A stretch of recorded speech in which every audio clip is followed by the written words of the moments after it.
Vamos abrir a Bíblia, Apocalipse 20, verso 11 a 15. Acompanhe a leitura da palavra de Deus. Se os irmãos quiserem acender um pouco mais as luzes do templo, ficará um pouco melhor para a leitura, por favor. Vamos iluminar um pouco mais aí. Assim diz a palavra do Senhor. E vi um grande trono branco e o que estava sentado sobre ele, de cuja presença fugiu a terra e o céu, e não se achou lugar para eles. E vi os mortos, pequenos e grandes, que estavam diante de Deus. E abriram-se os livros, e abriu-se outro livro que é o da vida. E os mortos foram julgados pelas coisas que estavam escritas nos livros, segundo as suas obras. E deu o mar os mortos que nele havia, e a morte e o inferno deram os mortos que neles havia. E foram julgados cada um segundo as suas obras. E a morte e o inferno foram lançados no lago de fogo. Esta é a segunda morte. E aquele que não foi achado escrito no livro da vida foi lançado no lago de fogo. Deus abençoe esta palavra no seu coração. Você pode se assentar. O grande trono branco do juízo. Cristo virá e se assentará no seu trono e julgará as nações. Cristo se assentará no seu trono e julgará os grandes e os pequenos, os ricos e os pobres, os sábios e os ignorantes. Sabe aquelas pessoas que morreram há muitos e muitos anos atrás, há séculos atrás, e que desapareceram nos cemitérios, naqueles cemitérios que também desapareceram e não existem mais? Essas pessoas ressuscitarão. Todos, os grandes e os pequenos, terão que comparecer diante do grande trono do juízo de Deus. Querendo ou não querendo, comparecerão diante do Senhor. Aquelas pessoas que morreram afogadas nos mares, nos oceanos, aquelas pessoas que foram devoradas pelas feras, elas também irão ressuscitar. Aquelas pessoas que morreram queimadas, ressuscitarão, comparecerão diante do Senhor. Enfim, a cena vai começar. Será o grande dia da ira de Deus, o grande dia do juízo de Deus. Está preparado?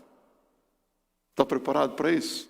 A palavra de Deus diz no livro do profeta Amós, no capítulo 4, no verso 12, prepara-te, ó Israel, para te encontrares com o Senhor teu Deus. Está preparado? Nós nos preparamos para muitas coisas, não é? Há quem se prepare para o casamento, há quem se prepare para o vestibular, há quem se prepare para uma vida profissional bem-sucedida, há aqueles que estão se preparando aí até mesmo para quando chegar a sua aposentadoria. Oh, meu Deus, a aposentadoria dá até um calafrio na espinha, não dá não? Mas nós nos preparamos para tudo nesta vida, e eu pergunto, será que você está se preparando para se encontrar com o teu Deus? A palavra de Deus nos diz, no livro de Hebreus, no capítulo 9, no verso 27, aos homens está ordenado morrer uma só vez, vindo depois disso o juízo. Após a morte virá o juízo de Deus. Todos nós teremos que comparecer para sermos julgados por Deus. Esse juízo de Deus, meus irmãos, é algo necessário e importante. Nós abrimos a palavra de Deus e nós vemos que Deus realizou julgamentos no passado, Deus julga no presente e Deus realizará o seu justo e reto julgamento, o julgamento final. Ele fará um julgamento de todos os pecados dos homens. Aliás, Deus julga os pecados dos homens. Se você abrir a sua Bíblia, na primeira carta do apóstolo Paulo aos Coríntios, no capítulo 11, no verso, a partir do verso 20 até o verso 32, você vai encontrar o apóstolo Paulo ensinando a igreja de Corinto que os membros daquela igreja, eles estavam sofrendo porque Deus estava trazendo juízo sobre aquelas pessoas que estavam em pecado. Por causa disso, há entre vós muitos fracos e doentes, e muitos que dormem. O dormir é morrer. Deus estava disciplinando aquela igreja, até mesmo com a morte. Sabe para quê? Para que aquelas pessoas se arrependessem dos seus pecados e a comunhão com Deus fosse restaurada. Então Deus realiza o seu julgamento até hoje na igreja. Há pessoas que às vezes não são julgadas pela igreja local, não são disciplinadas, mas Deus disciplina. Deus julga, sabia disso? Deus julga retamente porque Ele tem conhecimento de causa. Nós não conhecemos os corações das pessoas, nós não sabemos o que se passa na mente de cada um, nós somos juízes da nossa própria vida, não é mesmo? Mas Deus conhece a todos, Deus conhece os corações, Deus a tudo e a todos julga, diz a sua palavra. Então, meus irmãos, nos deparamos com a palavra de Deus e vemos também em 1 de Pedro, você pode abrir a sua Bíblia, 1 de Pedro capítulo 4, no verso 17, o apóstolo Pedro ensina a mesma coisa do apóstolo Paulo, quando diz: porque já é tempo que comece o julgamento pela casa de Deus, e se primeiro começa por nós, qual será o fim daqueles que são desobedientes ao Evangelho de Deus? Por onde que Deus começa o seu julgamento?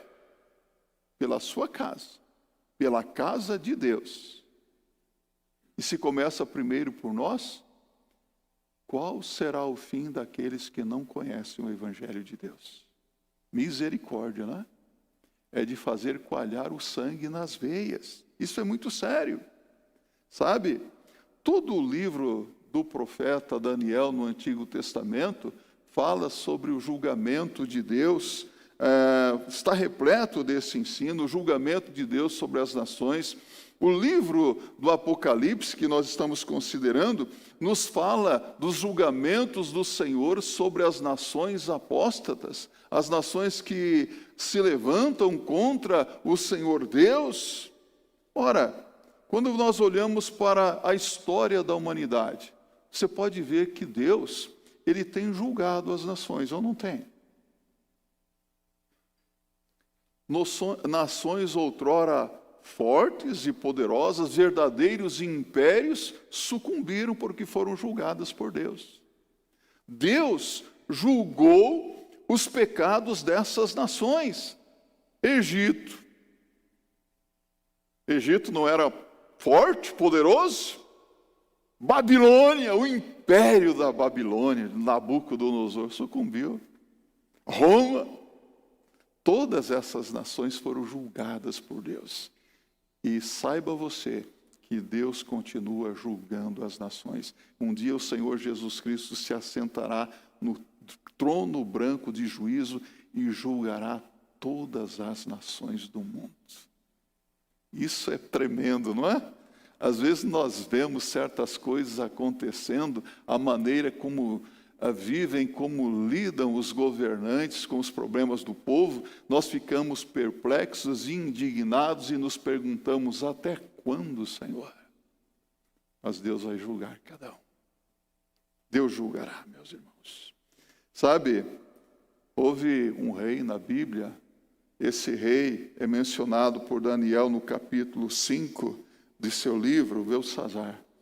Esse rei, ele usou dos vasos sagrados da casa do Senhor, de prata e de ouro, para fazer uma festa, uma orgia.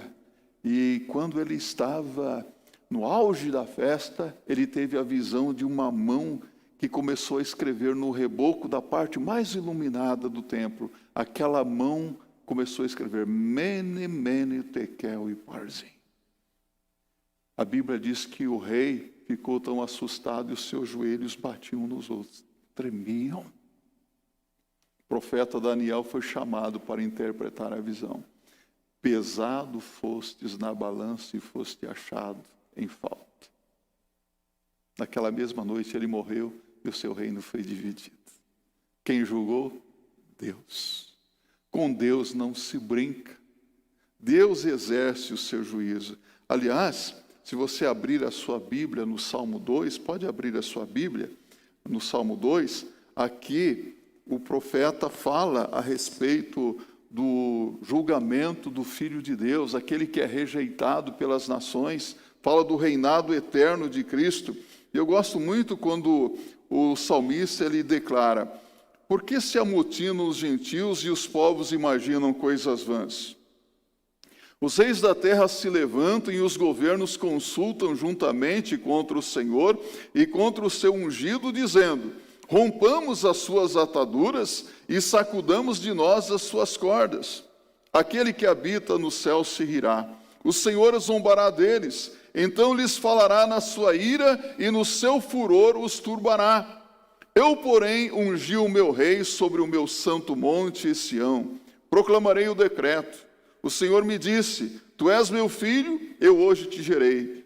Pede-me, e te darei os gentios por herança e os fins da terra por tua possessão. Tu os esmigalharás como uma vara de ferro, tu os despedaçarás como um vaso de oleiro. Agora, pois, ó reis, sede prudentes, deixai-vos instruir, juízes da terra. Servi ao Senhor com temor e alegrai-vos com tremor. Beijai o filho, para que se não ire e pereçais no caminho, quando em breve se acender a sua ira. Bem-aventurados todos aqueles que nele confiam. Um salmo profético que mostra a vitória do Messias, ou seja, do Filho de Deus, Jesus Cristo, que julgará as nações. E aqui, meus irmãos, no texto que lemos inicialmente, Apocalipse 20, nós vemos que este juízo será o último que Deus realizará sobre todos os homens. Sobre quem? Ora, você sabe que a Bíblia menciona 2 ressurreições, já notou isso? Quando Jesus voltar com os seus santos anjos, com alarido e voz de trombeta, os remidos, os santos que partiram antes de nós voltarão com Cristo. Será a primeira ressurreição. Mas haverá também uma segunda ressurreição.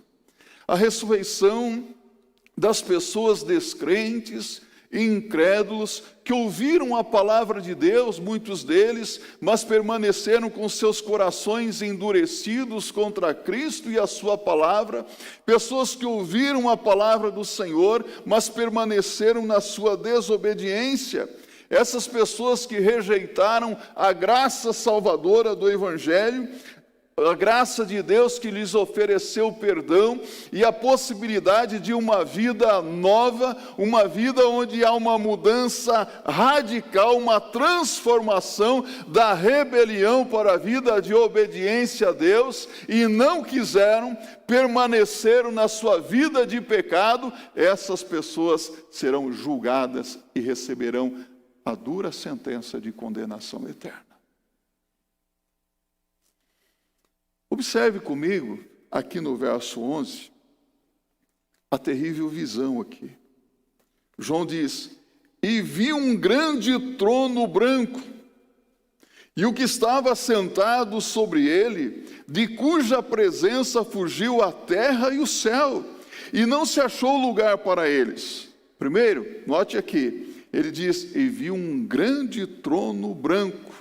Aqui é a evidência de um poder absoluto, não é? Um grande trono branco, trono lugar de reinar, poder absoluto. E quem é que está sentado nesse trono? O Senhor. O Senhor é o juiz. E o que estava sentado sobre ele, a fonte do poder absoluto, é o Senhor.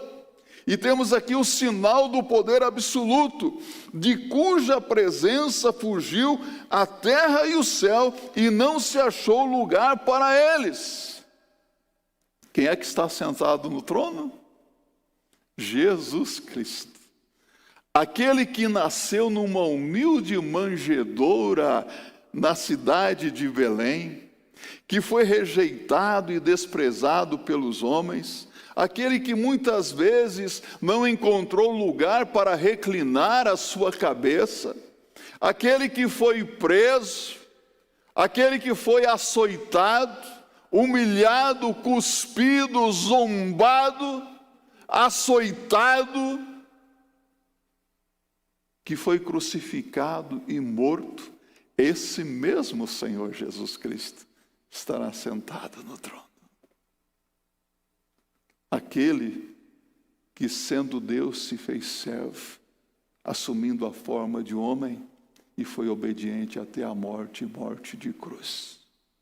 Aquele que, conforme diz Paulo em Filipenses 2, versos 10 e 11, para que ao nome de Jesus se dobre todo o joelho dos que estão nos céus e na terra e debaixo da terra, e toda a língua confesse para a glória de Deus o Pai que Jesus Cristo é o Senhor. Todo joelho se dobrará, toda língua confessará que Jesus Cristo é o Senhor. Querendo ou não querendo, todos confessarão. Esta passagem diz que a terra e o céu fugiram da presença terrível do Todo-Poderoso Deus. Não se achou lugar para eles. Não se achou lugar para eles na presença de Deus. Pense um pouco aqui. Hoje, nós estamos na presença de Deus, não estamos? Jesus disse, onde estiverem 2 ou 3 reunidos em meu nome, eu estarei no meio deles. Mateus 18, 20, Jesus está aqui conosco. O melhor lugar para se estar hoje é na presença de Deus. É o melhor lugar que você escolheu para estar hoje. Mas naquele dia, estar na presença de Deus será algo terrível. Algo assustador aqui, porque será para julgamento, para prestação de contas da vida a Deus, porque será a presença de Deus para o juízo final, o julgamento final. E a Bíblia diz que o juízo será segundo as obras de cada um. Todos nós teremos que prestar contas diante de Deus de tudo que tivermos feito através do nosso corpo. Já imaginou? Já pensou sobre isso? Aqui no verso 12, a Bíblia é bem clara em dizer, e viu os mortos, pequenos e grandes, que estavam diante de Deus, e abriram-se os livros, e abriu-se outro livro que é o da vida, e os mortos foram julgados pelas coisas que estavam escritas nos livros, segundo as suas obras. A presença dos mortos é exigida para o julgamento aqui. O passado de cada um deles é revisto. O seu passado será revisado nesse julgamento, sabia disso? Toda a sua vida. É um julgamento total. Mortos grandes e pequenos estavam diante de Deus. E é um julgamento, não é fake, não. O julgamento é verdadeiro. A Bíblia diz, e abriram-se os livros. Os livros foram abertos. O livro do registro das nossas obras, tudo o que fizemos, tudo o que deixamos de fazer, está lá registrado. O livro da vida, tudo ali. Julgamento terrível, segundo as suas obras. Não poucas vezes, a injustiça se assenta na cadeira do juiz para julgar no nosso mundo, não é verdade? Eu gosto de dizer, a injustiça togada se assenta nos tribunais para julgar. No entanto, esses tribunais, muitas vezes, acabam inocentando o culpado e culpando o inocente. Agora aqui, pelo que entendo na palavra de Deus, não haverá maneira de se livrar desse encontro com o Senhor. Não haverá maneira de fugir daquele que sabe tudo a nosso respeito, que nos conhece muito bem. Jesus conhece a sua vida. Jesus conhece os seus pecados ocultos. Jesus conhece os desejos do seu coração, as intenções da sua mente. Jesus conhece os segredos do coração do homem e ele julgará os segredos dos corações dos homens. Isso é muito sério. Quantos segredos, não é? A Bíblia diz que no dia do juízo, quando o Senhor se assentar no trono para julgar, os livros serão abertos e nós seremos julgados segundo tudo o que estiver escrito nos livros. Tudo o que falamos, tudo o que fizemos, tudo o que pensamos, tudo o que nós deixamos de fazer, você será julgado de acordo com as palavras que você tem proferido até o dia de hoje. Quantas palavras mal ditas, não é verdade? Quantas palavras enganosas, quantas palavras mentirosas, quantas palavras que ao invés de edificar, trouxeram dano à vida de alguém. Há pessoas que hoje estão andando tranquilamente, de cabeça erguida, e não sabem que foram rotuladas por alguém, e a sua vida está arruinada perante a sociedade, porque alguém falou mal a seu respeito. Há pessoas que não pegam uma pistola e dão um tiro no outro, mas matam o outro com a língua. A Bíblia diz que a língua mata, é venenosa, é como um veneno mortífero. A língua é como uma pequena faísca que incendeia um bosque. Quantas palavras ferinas, quantas palavras que foram ditas, cheias de ira e descontrole emocional, quantas palavras que nós pronunciamos que já esquecemos. Não nos lembramos mais e não queremos também nos lembrar, mas estão registradas. Cada uma delas estão registradas. No livro estão registradas também todas as coisas que fizemos. Quantas coisas que nós fizemos na surdina, na calada da noite, que ninguém viu, mas Deus viu. Deus viu. Coisas que estão nuas e patentes aos olhos de Deus. Quantas coisas, meus irmãos, que não foram descobertas, que ficaram escondidas, mas Deus sabe de tudo. Quem pode esconder algo de Deus?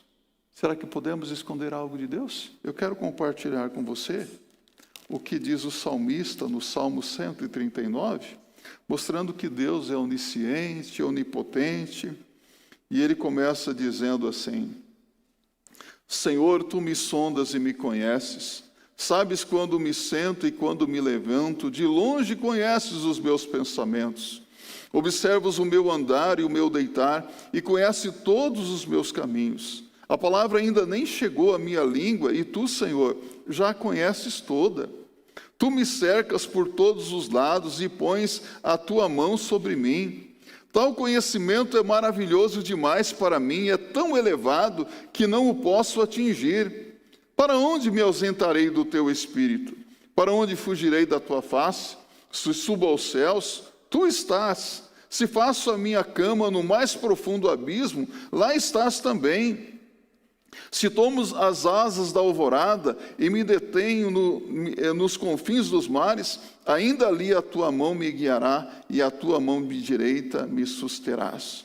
Se eu digo, as trevas com certeza me encobrirão e a luz ao redor de mim se fará noite. Até as próprias trevas não te serão escuras e a noite é tão clara como o dia. Para ti as trevas e a noite são a mesma coisa. Meus irmãos, para Deus, as trevas e a noite são a mesma coisa. Não se pode esconder nada de Deus.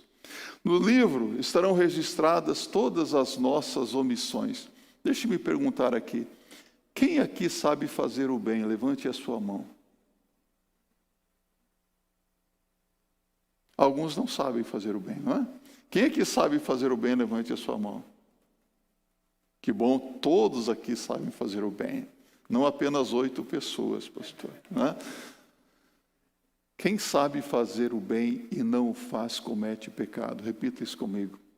Quem sabe fazer o bem e não o faz, comete pecado. Dá a quem te pedir, medida recalcada, sacudida. Se alguém pede ajuda para você, por exemplo, se o seu vizinho bate à sua porta e diz assim, eu toco a campainha dizendo, você pode me emprestar uma xícara de açúcar? E você tem 10 quilos de açúcar lá, o que você deve fazer? Dar uma medida sacudida, recalcada, não é? 1 quilo de açúcar logo, não é assim? Mas se você deixa de fazer o bem, você comete pecado. Há pessoas que estão cometendo o pecado de omissão. Podem ser bênção na vida de outras pessoas, mas não são. Podem ajudar os outros, mas não ajudam. Há pessoas que sabem que precisam reconhecer os seus próprios erros, se arrepender dos seus pecados e abandonar o vício, a maldade, mas continuam na mesma vidinha de pecado. Estão pecando por omissão. Sabe, eu quero dizer para você que é possível você estar lá na sua casa, sentado no seu sofá, não estar tendo nenhum pensamento maldoso na sua mente, não estar falando mal de ninguém, não estar fazendo nada de errado, mas mesmo assim estar pecando por omissão, deixando de ajudar alguém que precisa. Naquele dia muitos me dirão, Senhor, Senhor, nunca vos conheci. Afastai-vos de mim, malditos, para o fogo eterno preparado para o diabo e os seus anjos. Palavra dura, não é? Mas é que muitos ouvirão do Senhor Jesus Cristo. No livro estão registrados todos os nossos pensamentos. Deus vai julgar os nossos pensamentos. Deixe-me perguntar. Hoje, aqui dentro da igreja, todos os seus pensamentos foram puros? Pense bem. Será que você teve algum pensamento maldoso dentro da igreja? Porque é possível você estar com uma Bíblia na mão, cantando, orando e alojar um pensamento maldoso na sua mente. Sabia disso? Os pensamentos voam, não é? Quantos pensamentos que desagradam a Deus. Mais uma vez, Jesus disse, não cometerás adultério. Diga isso comigo. Não cometerás adultério. Porém, eu vos digo, qualquer que atentar para uma pessoa impuramente no seu coração, já cometeu pecado com ela. Então, a coisa é muito mais grave, muito mais séria do que nós imaginamos. Os psicólogos dizem que pela nossa mente passam cerca de 10 mil pensamentos diariamente. É muito ou é pouco? Quantos desses pensamentos nós podemos classificá-los como agradáveis ou desagradáveis diante de Deus? Pecamos, meus irmãos. Pecamos, é fato. E Deus vai julgar os nossos pensamentos. Por isso que a Bíblia diz que pelas obras ninguém será justificado. Pelas obras todos serão condenados. Porque o padrão de Deus para entrar no céu, se você se julga um homem bom, uma pessoa honesta, uma pessoa decente, uma pessoa que tem os louvores da sociedade, ó, parabéns para você, ótimo. Mas você não é perfeito. O padrão de Deus para entrar no céu é a perfeição. Conhece alguém perfeito ou não? Então, como eu gosto de perguntar, numa escala de 1 a 10, se você fosse avaliar a sua vida hoje, que nota você se daria diante de Deus? Alguém aqui consegue tirar 10 hoje, diante de Deus? Mateus capítulo 5, verso 48. Disse Jesus: sede vós, pois, perfeitos, como é perfeito o vosso Pai que está nos céus. Você percebe por que ninguém pode ser salvo pelas suas boas obras, pelos seus próprios méritos? Porque é pecador. Pecado está no coração do homem. A Bíblia diz: enganoso e perverso é o coração do homem, quem o conhecerá? Deus conhece os corações. Terceiro lugar, a Bíblia diz que o juízo será imparcial. No verso 12, a palavra de Deus diz: e viu os mortos pequenos e grandes que estavam diante de Deus, e abriram-se os livros, e abriu-se outro livro que é o da vida, e os mortos foram julgados pelas coisas que estavam escritas nos livros, segundo as suas obras. Ele diz: viu os mortos grandes e pequenos.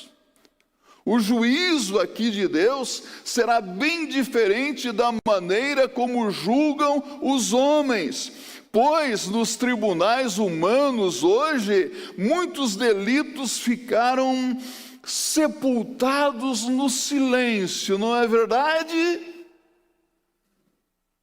Os juízes, eu não vou dizer do Supremo Tribunal Federal,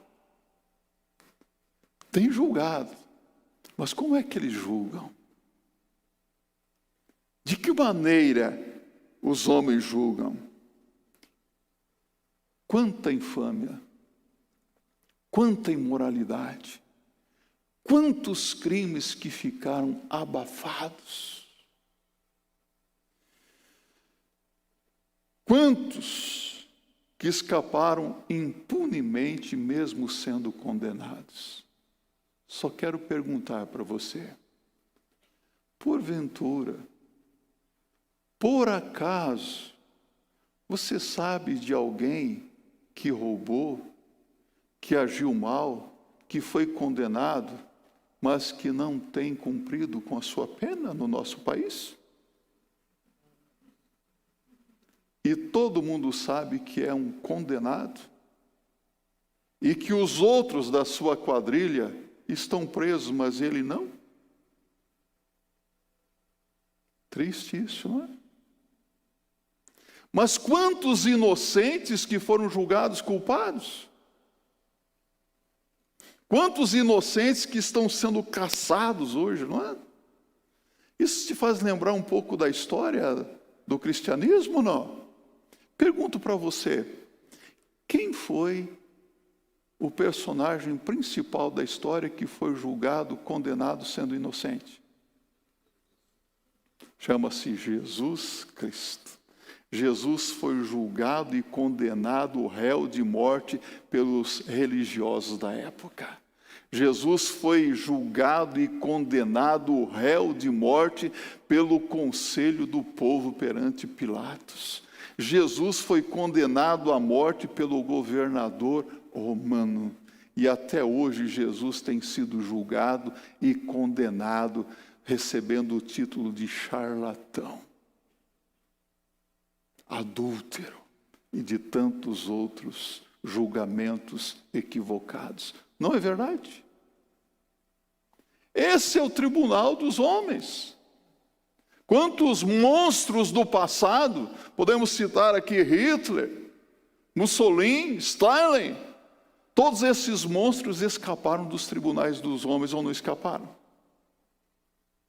Você não acha justo que Deus faça com que esses monstros compareçam diante do trono branco de juízo para receber a justa sentença de condenação? Ninguém escapa de Deus. Ninguém escapará.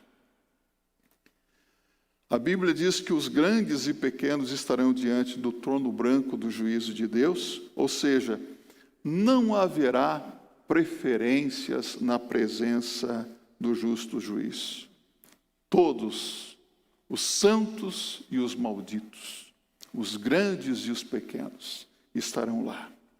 Quando Deus chamar você para prestar contas da sua vida, eu quero que você saiba que não haverá nenhum lugar oculto, não haverá nenhum esconderijo para você se refugiar.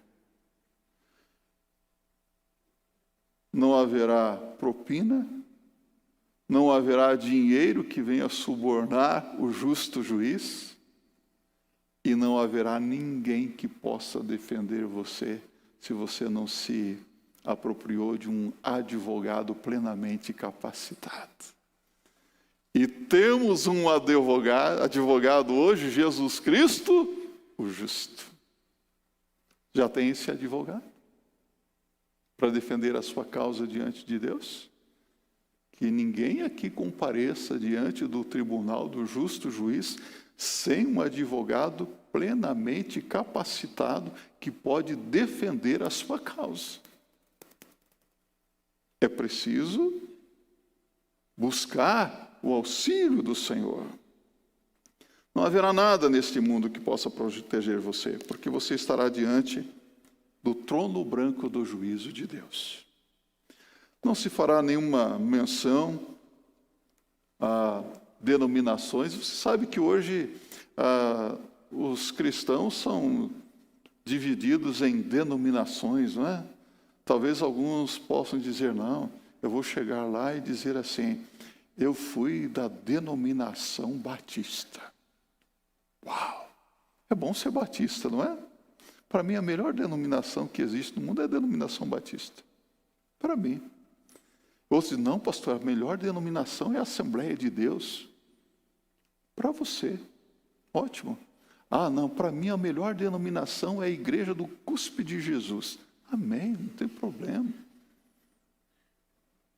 Só que naquele dia não se fará a menção de denominação. E de partidos políticos? Pastor, eu sou de esquerda, eu sou de direita, eu sou liberal, eu sou progressista. Naquele dia, nenhum partido político. Mas pastor, eu quero que você saiba, dizer para o Senhor, Senhor, eu sempre fui corintiano. Está perdido. Está perdido. Não tem salvação. Fui palmeirense, o justo florescerá como Palmeiras. Eu fui santista, sede santos, porque eu sou santo. Meu filho, se você não seguiu os ensinamentos de Paulo, São Paulo, você está perdido. Nenhum partido político, nenhuma denominação, nenhuma torcida. A pergunta será, salvo ou perdido? Convertido ou não convertido? Fé ou nenhuma fé? Graça ou nenhuma graça de Cristo? Só isso. Está debaixo da graça de Cristo? Já é convertido? Já aceitou a Cristo como Senhor e Salvador? Sabe, quando eu prego a palavra de Deus, eu fico muito preocupado. Preocupado porque eu sei que muitas pessoas que ouvem a mensagem do Evangelho, elas ficam até impactadas com a mensagem do Evangelho e chegam até a dizer, puxa, eu nunca tinha ouvido isso. Mas, às vezes, entra por um ouvido e sai pelo outro. Nunca coloca em prática o ensinamento da palavra do Senhor. Eu fico muito triste em saber que muitas pessoas que ouviram a mensagem do Evangelho nunca entrarão no céu, nunca estarão gozando das bênçãos celestiais, porque nunca chegaram ao ponto de tomar uma decisão séria ao lado de Jesus. Não levaram a sério a exortação da palavra de Deus. Isso me entristece muito, mas eu fico encorajado a pregar, porque eu sei que o Evangelho funciona. Vou citar uma história para você de hoje pela manhã. Hoje pela manhã fui pregar numa igreja co-irmã aqui, a Igreja Batista Central de Santo Amaro. Preguei, aniversário de 58 anos daquela igreja, e no final do culto, se aproximou uma jovem senhora de mais ou menos 62 anos, moreninha, falou, oi pastor, tudo bem? Tudo bem. Você não está me conhecendo? Eu falei, irmã, desculpe, acho que é o doutor Alzheimer que está me atacando aqui, eu não lembro da irmã. Né? Ele falou, eu sou a Maria Vicentina Bebiano, quando você tinha 21 anos de idade e você era seminarista, eu aceitei Jesus Cristo lá no Valo Velho, quando você pregou. 36 anos se passaram e agora eu estou aqui ainda seguindo a Jesus. Glória a Deus. Isso nos anima, saber que há pessoas que ouvem o Evangelho, tomam uma decisão ao lado de Jesus e permanecem firmes, e lá no céu nós vamos ter muitas surpresas. Muitas pessoas que nós não achamos que encontraremos lá, nós vamos encontrar. E muitos que, da nossa convivência diária, ficaremos surpresos falando, mas fulano de tal não está aqui. E talvez a pergunta que alguns farão naquele dia, uau, eu estou aqui? Por graça, pura graça, pura misericórdia de Deus, não é, meus irmãos? Então, meus irmãos, observe o verso 13 e 14 aqui. O juízo será universal, e deu o mar os mortos que nele havia, e a morte e o inferno deram os mortos que neles havia, e foram julgados cada um segundo as suas obras. E a morte e o inferno foram lançados no lago de fogo. Esta é a segunda morte. Então comparecerão aqueles que morreram no mar. Desde as profundezas dos oceanos, os navios darão os seus mortos, os mortos que neles houverem. Comparecerão aqueles que estão nas sepulturas. Quando Cristo der o seu brado, todos ouvirão a sua voz, e todos irão ressuscitar e comparecer diante do trono branco do juízo, querendo ou não querendo, estarão diante do Senhor. Aqui o verso 15 diz que o juízo será sem misericórdia. E aquele que não foi achado escrito no livro da vida foi lançado no lago de fogo. Ou seja, somente as pessoas que tiverem os seus nomes escritos no livro da vida do Cordeiro é que entrarão para a vida eterna. Seu nome já está escrito no livro da vida? Você já reconheceu que é pecador, se arrependeu dos seus pecados e aceitou a Cristo como Senhor e Salvador pessoal? Não só de palavras, mas de fato e de verdade? Pessoa feliz é aquela que não descansa até que se certifique de que o seu nome realmente está escrito no livro da vida. Eu quero concluir esta reflexão na palavra de Deus, dizendo para você que não é preciso que o pecador passe por essa terrível situação de comparecer diante do trono branco do juízo de Deus, porque esse mesmo texto diz que há um livro, o livro da vida. Isso para lembrar aquelas pessoas que estarão diante do trono branco de juízo, que se eles tivessem se arrependido de seus pecados e tomado uma séria decisão ao lado do Senhor Jesus Cristo, os seus nomes estariam escritos naquele livro. Está o seu nome escrito no livro da vida? Deus abençoe a sua vida.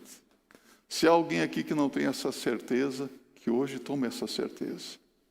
Nós não estamos aqui na igreja para brincar de igrejinha. Nós estamos aqui para adorar o Deus vivo e verdadeiro, para pregar o seu evangelho de graça e de salvação. Nós estamos aqui para fazer a vontade de Deus. E se você quer fazer não a sua vontade, e se você quer viver não os seus planos, mas a vontade do Senhor, sabendo que terá que prestar conta da sua vida diante de Deus, e quer um compromisso sério com o Senhor, você é convidado para fazer parte deste corpo de Cristo que é a sua igreja local. Porque quando Jesus voltar, a igreja sobe. E quem não for de Jesus fica. E a pergunta que eu faço é, se fica, como é que fica? Deus abençoe a sua vida.